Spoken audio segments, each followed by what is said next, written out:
All right. It looks like we are live again. Looks like everything's running here. Okay, very good. What's up, Terry White? I was having some issues with Facebook just now. I couldn't get things going on a number of our channels, which I was having earlier today too, which is kind of weird. Although it went okay. So we're only getting it on Twitter, Periscope, and YouTube right now. What's up, Desiree? What's up, Funkadelica? How's it going, Philip Flores? So so I was just revisiting a remix that I've been working on of my song called Pirate Teeth. Sup, Terry? Which is available, of course, on Spotify, Apple Music, Google Play, and anywhere that music is streamed or sold. But I'm planning on, at some point in the near future, if I can finish this other new song, a new single that I've worked on, to have kind of this double A-sided single. And part of that is remixing this original one. So the original can be found already. You can listen to it now, called Pirate Teeth. But in the spirit of a remix, wanted to kind of change up a bit of the sound, change up the drum sound a bit. Also even going to record a new vocal for this, but leave the background vocals as they are. So I'd started working on it, and I thought it's been a while since I've revisited it, so I thought I'd take a listen and maybe get your thoughts and maybe make some changes here. And then on top of that, I was also considering doing some vinyl restoration, if anyone's interested in that, which don't really show very often, but I'm a huge record collector, and let's see here if I show you this. So I'm a huge vinyl collector. I love vinyl. And I record all of my vinyl directly into Audition, and then ultimately I cut up all the individual pieces, and I leave most sort of clicks and pops and things in there. If there's anything really bad or annoying, I'll take that kind of stuff out. But the other part of it, so I clean it up a bit. Not much. I want to hear the vinyl stuff. Also, I actually physically clean the records, so they're clean and in good shape when they go on. And I leave all the needle drops and everything in there. And then I scan all the covers, and that's what I use for the cover art for the MP3s that I make, which I then import into Spotify or iTunes, whatever. So you're looking at some of the covers here. So these are all my original vinyl that I've scanned and, painstakingly worked on. Not all of these. Some of these are recorded digitally but not transferred, so I haven't done them all. So I was actually going to work on this vintage oldie but a goodie by one of my favorite all-time artists, Billy Preston. So this is a fairly obscure out-of-print record of his called It's My Pleasure. I think it's from 1977. Normally, I never forget these things, but it's been a while. You can't beat vinyl, Funkadelica says. Totally true. So what's up, Peter Whiter? So I was thinking about revisiting this one, and what's cool is that he was really good friends with George Harrison. His first, well, that's not true. He did not his first solo record, but he had one of the first solo artist records on the Beatles' Apple label, Apple Records, circa 1968, with an album called. I just forgot the name of it. Do What You Want. That's it. No, that was the song. That's the Way God Planned It. That was the name of the album. So in any case, he always would call upon George to play on stuff. And back in those days, if record labels weren't associated in any way, it's kind of hard to get guest artists if they were on differing labels to actually play on a record and get credit. Sometimes they would be okay. Sometimes it was a whole legal process. Sometimes the labels wanted money. I mean, you can see why record labels eventually fizzled and blew up as they did, because they were terrible.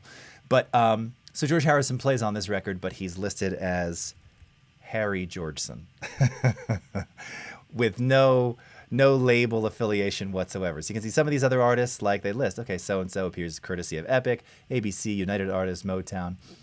He just avoided it altogether by making up a goofy name or just kind of reversing his own name there. Anyway, so I thought maybe we'd get into that. The other one I was going to do, which is equally obscure, This you can actually find. I was surprised that you can find this album on Spotify, but it's this one here by Screamin' Jay Hawkins, who's most famously known for his rendition of "I Put a Spell on You." So this is an album from 1969, and I did a whole study on this on Behance. You can check out my Behance. It's just Beetlejace, behance.net/Beetlejace. I mean, look at this hand lettering. Look at the style here, and the back cover. For whatever reason, these aren't in order in my Lightroom catalog here. Not exactly sure how that happened. Where's the back cover of this? The back cover is a trip. Hold on, let me go into this other view. Oh, here it is. Yeah, so he's laying in a coffin. But I love, I just love all the lettering, the style,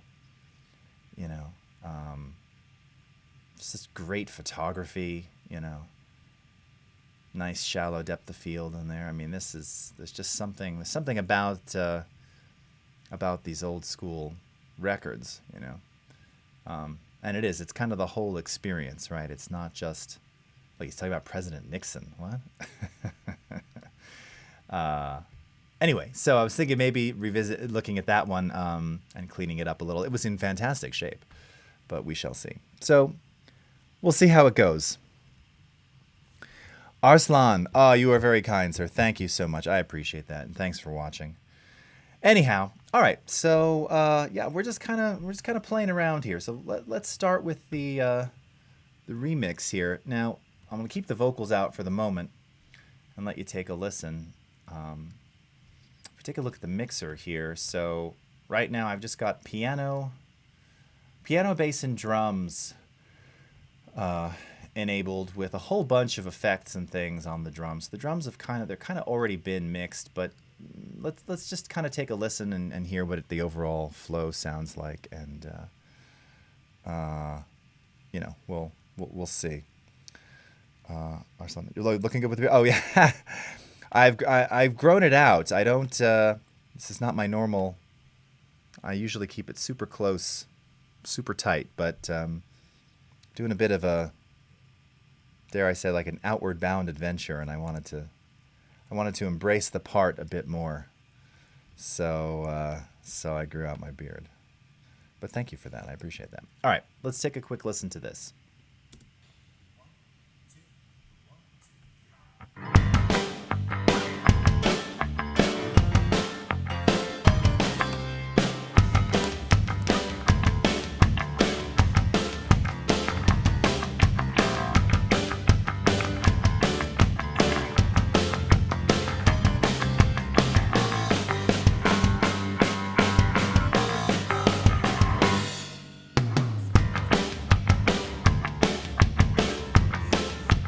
Sounds pretty tight, right?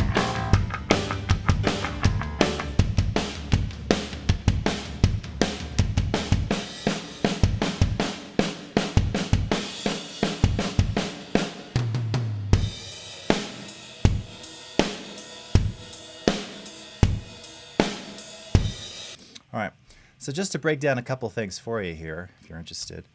So again, part of the idea behind this remix was to change the sound entirely.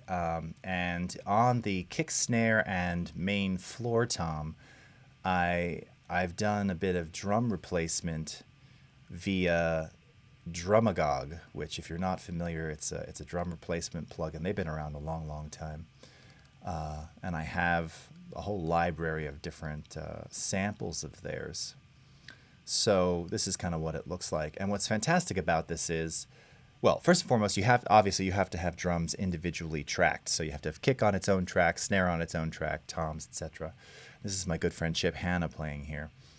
But it's just a way to change the sound. I liked the original Mike's sound, but and I had to remix it entirely differently.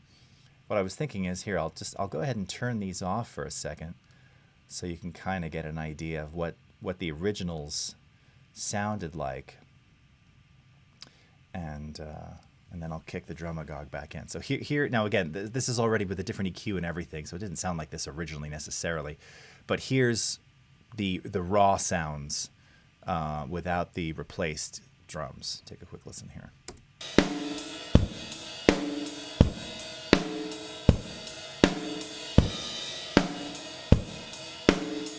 Not bad. Again, the EQ and stuff that's been done, it was based on the replaced samples, so that's why it's maybe a little brighter, a little more mid-rangey.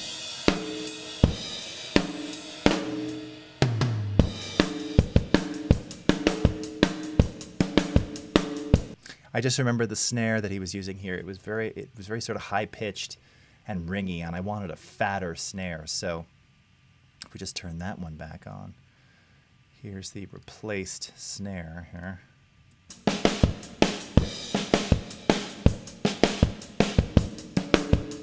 There's the original. Here's the replaced. Now keep in mind, of course, that there are overhead mics capturing this. You can see overhead left and right.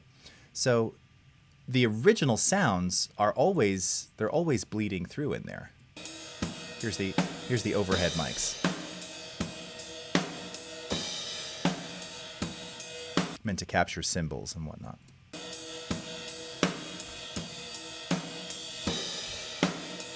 There.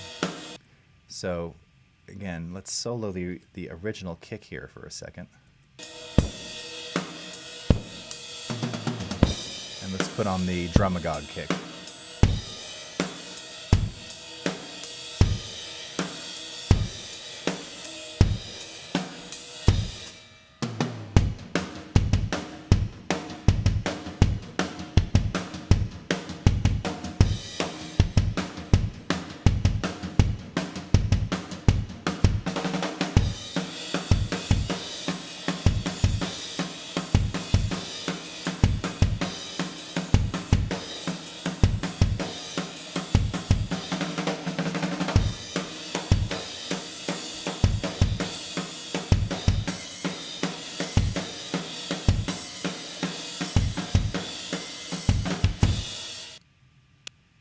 Take this all the way back.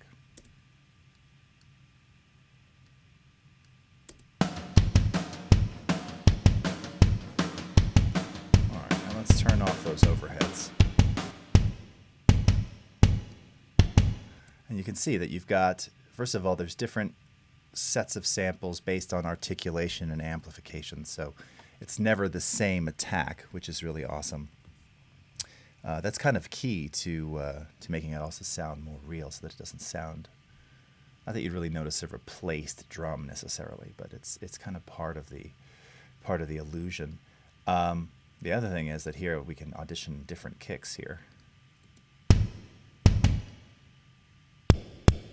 Too clicky. Too clicky.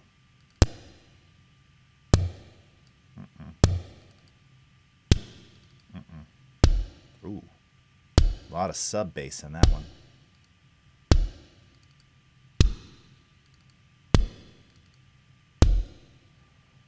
These are very clicky.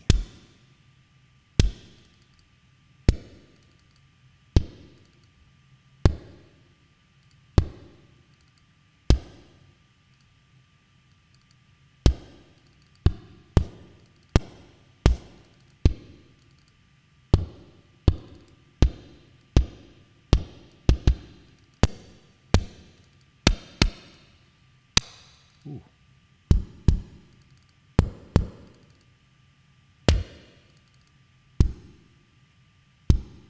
That's not bad.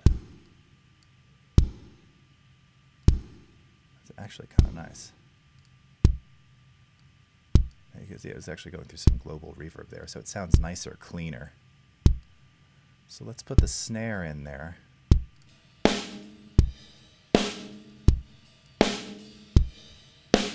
Sounds pretty nice, actually. Bring the overheads back in. Let's bring those toms in.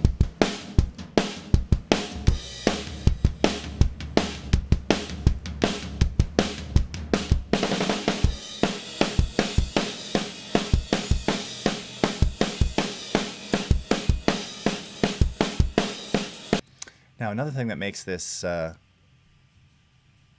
makes this better, particularly if you've got a lot of ghost notes. Now you can see you've got this transient detail and sensitivity slider here, so you can make sure that you're catching all of the attacks. But a lot of times, particularly with snare drum, you might have little ghost notes and things, and those ghost notes may fall below that sensitivity threshold. So one way, this is, anyone who's done this knows, but I'm just telling you for the stream, is you've got this blend control here. So if we were to, let's say, back this off, that's all of the original sound. That's all of the replaced sound.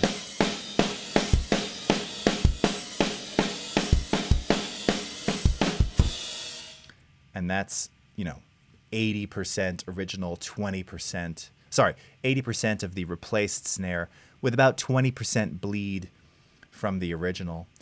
And then based on the sample that you're using, you can see you've got some like effects that are sort of built in here, in terms of like the miking, the overhead miking, miking of the stereo room, and then just, how much of the direct sample that you want. So there's a lot of really cool things that you can do here. There's also some like trigger filters.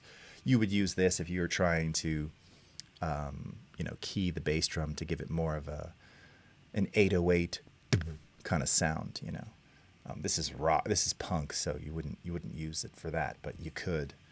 And I've certainly done that before. So if you want to preserve some of those kind of ghost notes and things, best to leave a little bit of the original in there. So that actually sounds pretty good.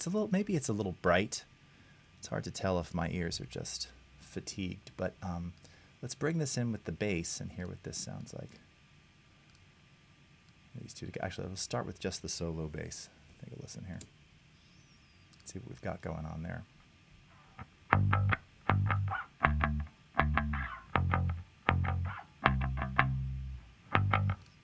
So here's the original.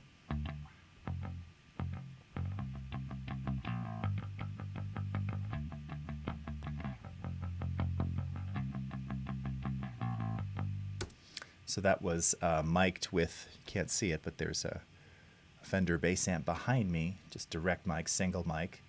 And on here I've got the Chris Lord Alge bass plugin, which has a 2-stage EQ here with bass and treble. You can add upper lower harmonics or sub. For treble, you've got cut, bark, and honk. So I've kind of cut down on some of the honk because it was coming through a little bright. Super amount of compression here.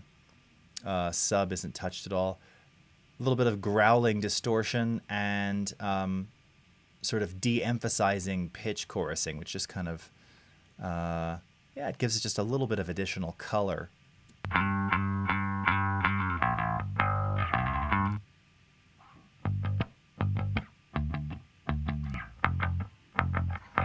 You also hear more of the room.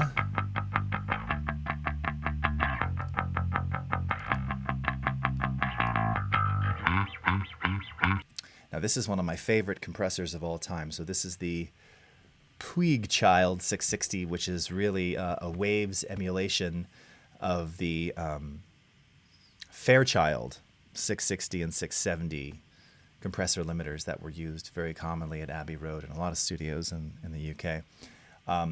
What's lovely about this one, we were just talking about compression the other day on stream, and I told you there's always standard controls for compression. So this has your threshold control, all right, and it's a basic dial here. Then it has input gain, an output gain, and then this time constant. And this is sort of you can think of this as a combo. It's really your release, but it's almost like a combo attack release. And what you're doing with this time constant is you're watching the VU meter to watch the recovery of the compressor. And ideally, if you're hitting a note, you can time it to the duration that you want that compressor to kind of keep things down or recover faster so that it becomes very musical. These compressor limiters are extremely musical. That's why they sound so darn good on all of those Beatle records and a lot of records of that time. And if you watch this while the bass is playing, you'll see that it's compressing. It's catching all the attacks, but it's recovering back to normal as soon as I'm done. And I'm playing fairly staccato as well, which is why having a fast time constant is important. If we kept it fully compressed and squeezed down the whole time, it's not going to sound very dynamic. This is really going to make it punch through the mix.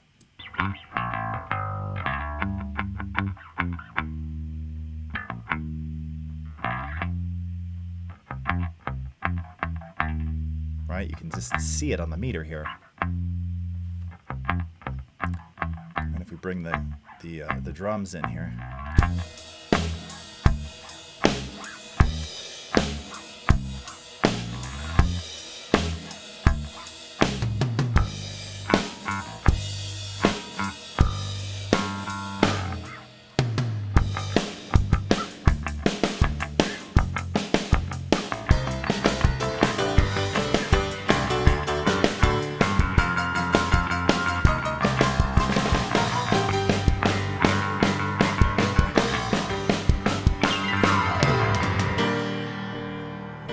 Piano. So again, for this one, let's see what we got on here. Just modifying some of this. So I just made some changes to this before. So this is using, again, I love waves.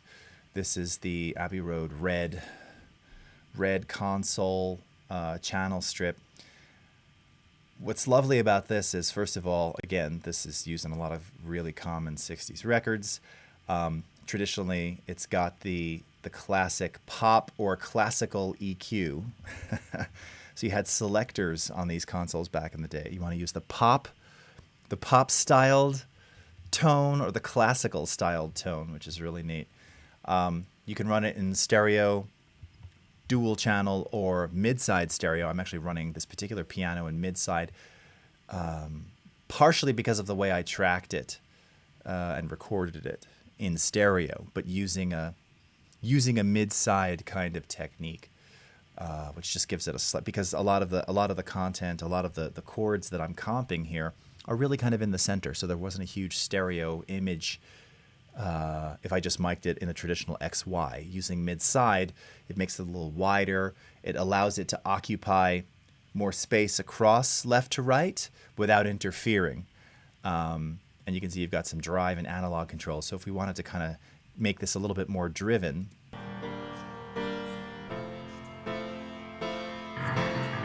let's go extreme here for a minute. Make it really dirty.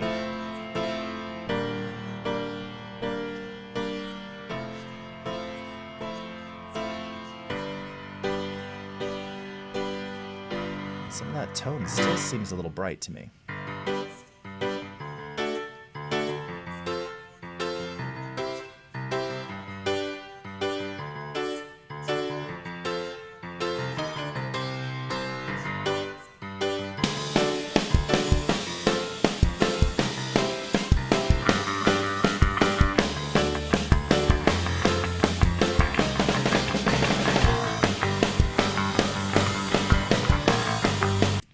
Theoretically, these are all rhythmic instruments, and the bass and piano are playing a lot in the same range, and yet you can still really hear everything really clearly. Now, I apologize for those of you watching on Twitter Periscope. You're hearing this in mono. I could theoretically listen with you in mono too, actually.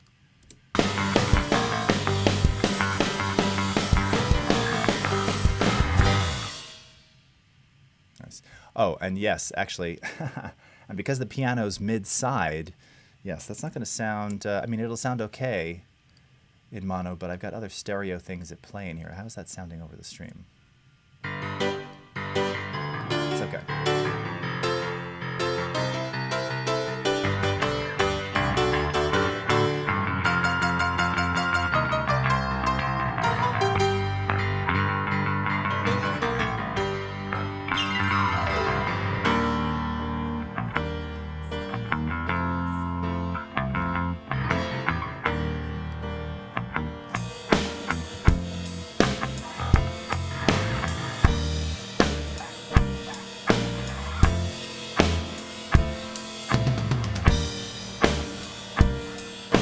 Sounds pretty fat in mono, huh?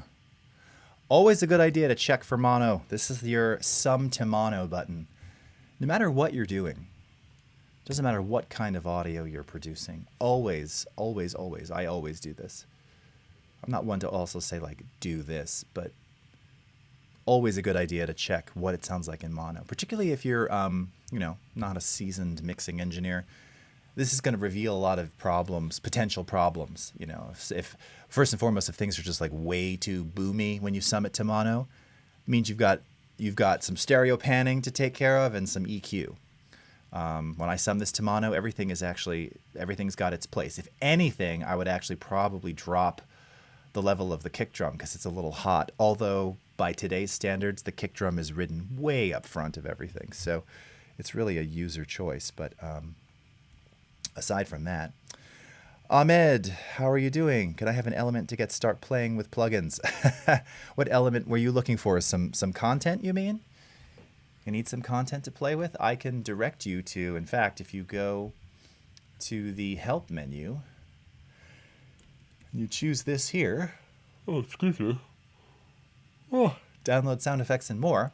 This will take you to a site where you can download over 5,000 pieces of original royalty-free loop content, all recorded and mostly played by yours truly. And you can start messing around. And if you've got another DAW like Logic or Pro Tools or Ableton or FL Studio, you can use those loops in there, and they're royalty-free, so you can use them in any of your own productions. But they're really beautifully recorded, 32-bit waves, uncompressed. It's a good way to get started. And also worth pointing out, I've got the Abbey Road stereo plates on this piano too, just to give it a little space. Not a lot of space, just a little to kind of put it in its own environment. All right. So again, I wasn't really individually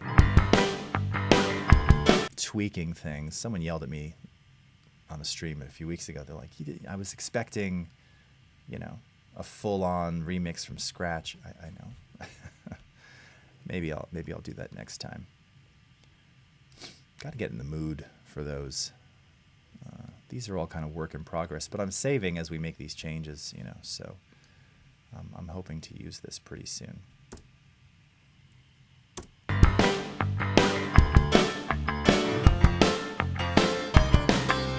Let's see if I bring the original vocals out. So you don't get piracy. They will fall out of your mouth and it will be quite a scene. Turning multicolored yellow, brown shades of green when you have piracy. When you have piracy. Scurvy's not unnerving when you have piracy, because you help yourself to servings of whatever you please. But without a daily dosage of your vitamin C, you'll listen to see through a gap as wide as the sea when you have piracy. When you have piracy. But the effects are reversible if you eat your fruits and vegetables. You see, in this original vocal, I always track vocals live. So as I'm playing the piano, that's why you're hearing the piano bleed through here. It's being picked up by the vocal mic. Yes, the effects are reversible. And then I doubled it with a secondary vocal, If you brush them twice a day, morning and night. singing the exact same way to just double myself. And then there's a third double. If you eat your fruits and vegetables and get your vitamin C and brush them right. All right, there's some harmony in there too. Multiple R's in there. Actual claps.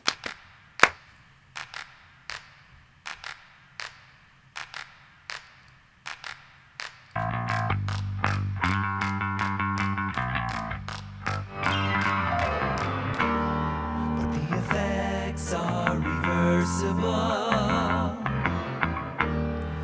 if you eat your fruits and vegetables. Candy's not a vegetable.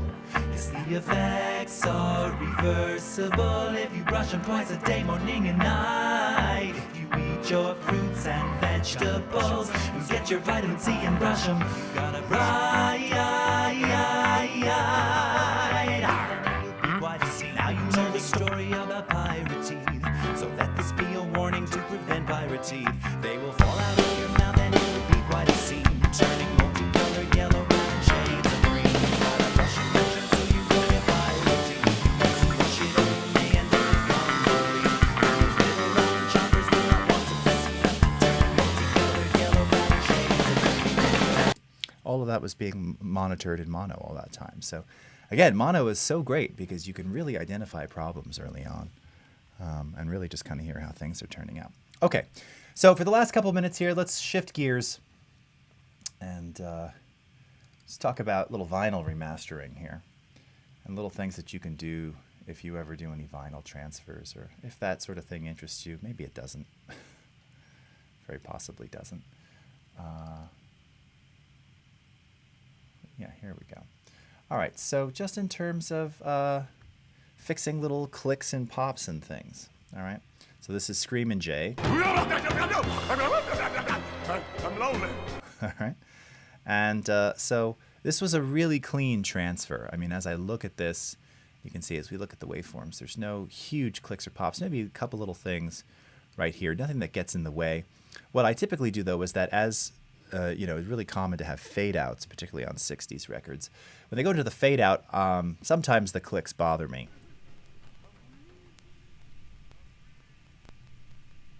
All right, so there's a couple of, you know, fairly sizable clicks right here.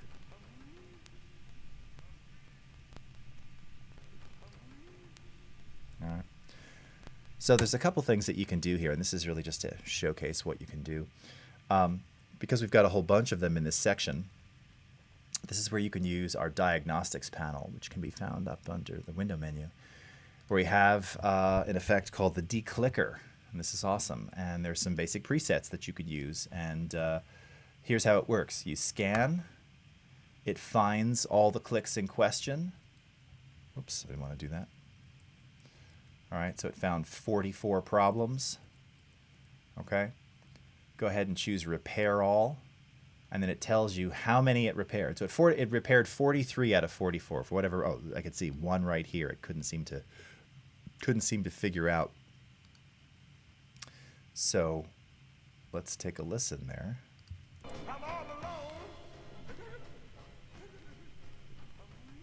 So here's the before.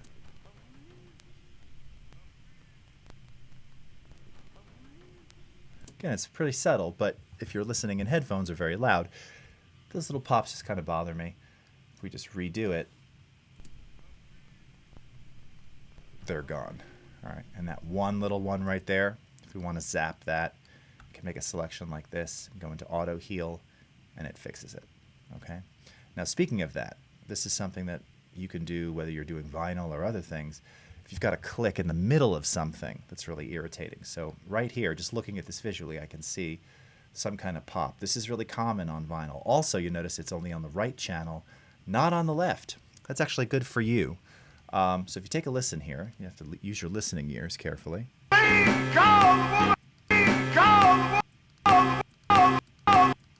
right. Here's how we can fix that. We're going to zoom all the way down to sample level, or just below. So I can isolate that single clicky transient. I'm going to select it like this. Once again, I'm going to come up to auto heal. Okay. Boom. Fixed. Got to stop saying boom. That's bothering me. All right, so now.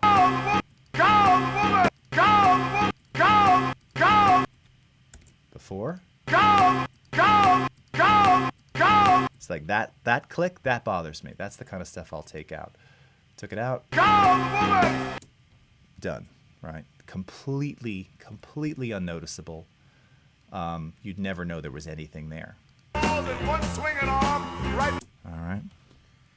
Cool, Mikhail. Good evening. Almost midnight in Copenhagen.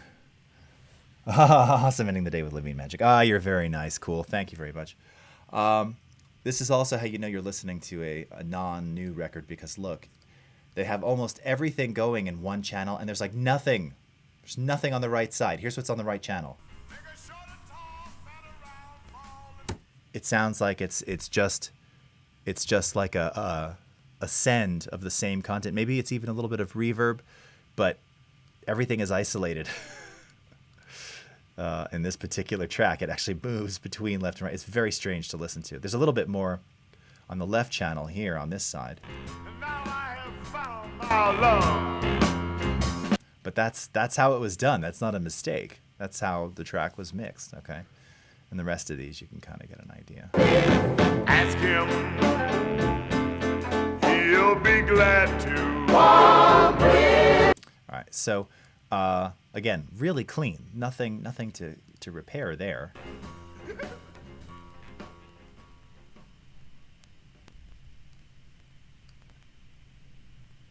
And these aren't really bothersome, but again, if you do repair all, you can even play this. Oh, sorry, I didn't want to do repair all. No, undo that. I need to rescan here.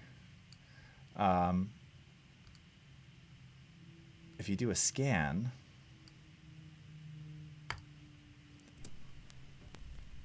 you could actually do a repair all while it's playing. And you're like, oh, wow, it's gone. So you can really hear in real time exactly what it's doing, which is also pretty awesome. All right.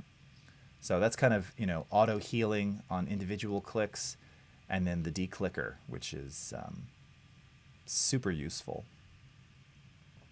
And something I just wanted to show you here real briefly before we wrap it up for the day. So a lot of classic recordings, of course, especially in the late 70s, vinyl was becoming, the materials used to produce vinyl were becoming increasingly cheap. It has to do with different shortages around the world of materials and such.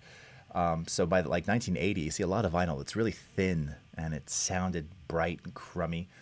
The opposite of that was that you also had a lot of productions where things were they just seemed like there was a blanket over them. They were just overly muted in the highs and upper mid-range. So sometimes, even though I love preserving it exactly as it is, this Billy Preston one was a great example because the vinyl itself was brilliant. I mean, there's barely any surface noise at all. I mean, it was just so clean. It wasn't a hit record, so whomever owned it originally didn't play it a lot. But if you take a listen, you'll hear it's pretty flat sounding. Oh, there, and as I promised, as I told you, I always leave the needle drops. Right.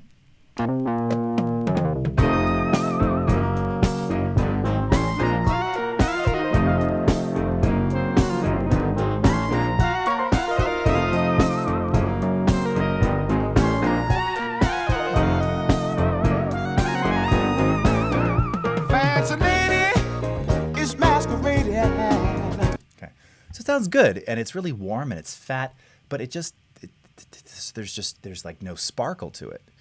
And if I were looking spectrally, so again, for those of you unfamiliar with this view, this is our spectral frequency display. We're seeing frequency over time.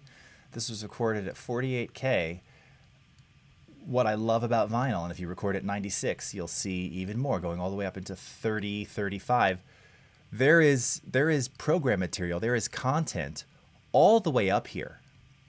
Even now, again, this is direct from the vinyl. So even after the vinyl was mastered, even though it sounds muted, you can see that there's stuff all the way up to 24K. So I wanted to try and restore just a little bit of the sparkle, a little bit of the clarity there. And it's really easy to do. Now you can do it with our native parametric EQ. This is another Waves plugin that I love. It's called Manny American, the Manny M EQ. And the reason I love it is because it's just really basic. 4-band, all right? So you can see, I mean, it's basically a 4-band parametric with, I should say, selectable frequency. So it's not sweepable frequency, all right? High pass and low pass are sweepable, but the actual bands themselves are preset. So I was just doing this just before the stream. So if you just take a listen again, what I did was I boosted around 4.5 dB at 15K. And if you've watched any of my Audio 101s, talk about if you want to bring back a little shimmer. That's what this was missing. It just needed some shimmer. There's all this hi-hat and stuff in there and, warm, fat analog synths that also, though, tend to have a lot of brightness. All of that was kind of washed away when they mastered this vinyl. So about 5 dB at 15K, which is in that range, Shimmer is usually 12 to 16K and above. At 15K, 4.7 dB, I was able to bring some of that back in. And then I just cut around a dB. And this one, I've talked about how your ear doesn't generally hear changes that are less than a dB and a half. With this particular EQ, it's really very obvious. Just pulling out a little bit of 400 was kind of that boxiness. So I'll play it again, and then I'll kick the EQ in, and you'll hear what it did. All right, take a listen. Here we go.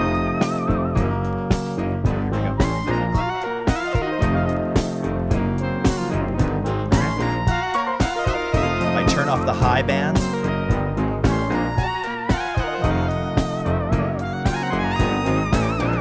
Fancy lady is masquerading. if you go even further, With a heart that nobody could see. Time is wasting, there is no escaping, girl. How long will your sweet pleasure be? Fancy lady, you are just a stranger to all the lovers you don't get to know. You try hiding all the broken traces of the one love you had to let so go. flat, right? I got love, sample my way. I got love. Try if you dare. And honestly, even at 6.5 dB, I mean, it's not too bright. It's actually just, you can even hear it. It's opening up the stereo. So as mentioned, you don't have to do that with a third-party effect. Here, we can even turn that off, and if we would go into our own parametric. I just happen to love the sound of that one because it's very musical and very, very rounded. If we start here with a full reset and do about the same thing, and I'll kick in one of the high bands, and we'll kick in the mid band here, and we can dial in the same approximate frequencies. All right, let's do, now this is Q of 2. This is probably a little bit of a wider band. That's the other thing with the Manny M. There's no bandwidth setting here, right? So these are preset. Also notice that this fourth band can either turn into a shelving band, which is the same as this one here. So we have a 5-band native parametric with an additional high and low shelf. This particular filter, you can turn this 15K fourth band into a shelving filter. That's this selection here. But I'm using instead the band limited version here, which again, this is at a preset Q value. So, and it's just very musical. A lot of classic consoles, you can't adjust the bandwidth quite so manually. Oftentimes they're fixed, but they were fixed because they were sort of the ideal, either whether it was an octave or an octave and a half or a third of an octave, those bandwidth ranges were just right for just a very musical, natural kind of sound, whether you're boosting or cutting. So here, try and do the same thing. Let's take a listen here. I got love, sample my way. You got plenty love to share.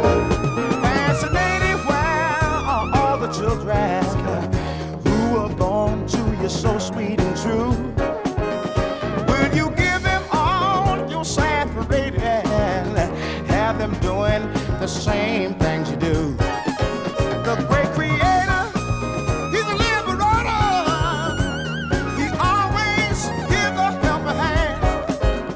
Fancy lady, times don't wait up. Find yourself while you still have a chance.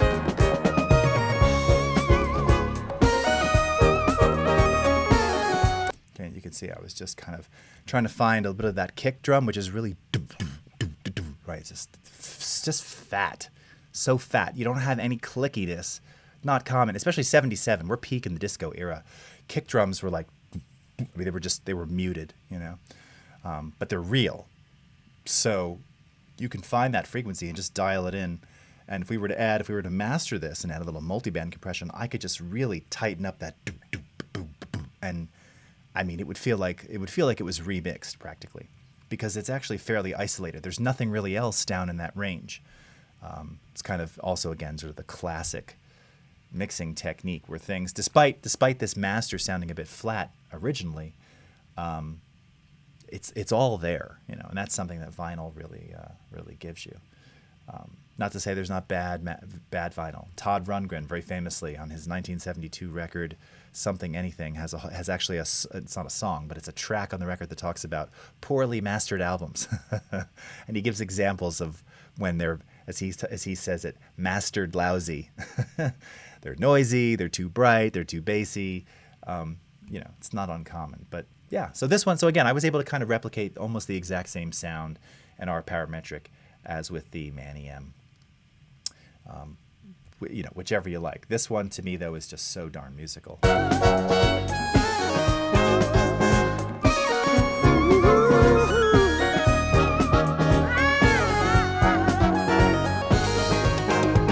Yeah, I mean, you could hear, I don't know if I'm doing it quickly, but the Manny M2, it does something to the stereo. There's something else going on with that, with the algorithm that they're using that's just, it's just broadening and widening things up. Not actually making it wider, but because of the EQ slope, it's like you're carving out space. Our parametric is musical. It's very good. It's not quite as directly musical. It takes a little bit more tweaking to get it there. And it's pretty subtle. Most people listening right now are probably going, what are you even talking about? Right? Jane Messer, yes, very true about the mute. Oh, yeah. Peter Whiter sounds so much fresher. Oh, yeah, right? Totally. Fascinating, it's masquerading with a heart that nobody Let's kill it can again. see. Time is wasting down, there's no escaping. Let's switch tracks. Let's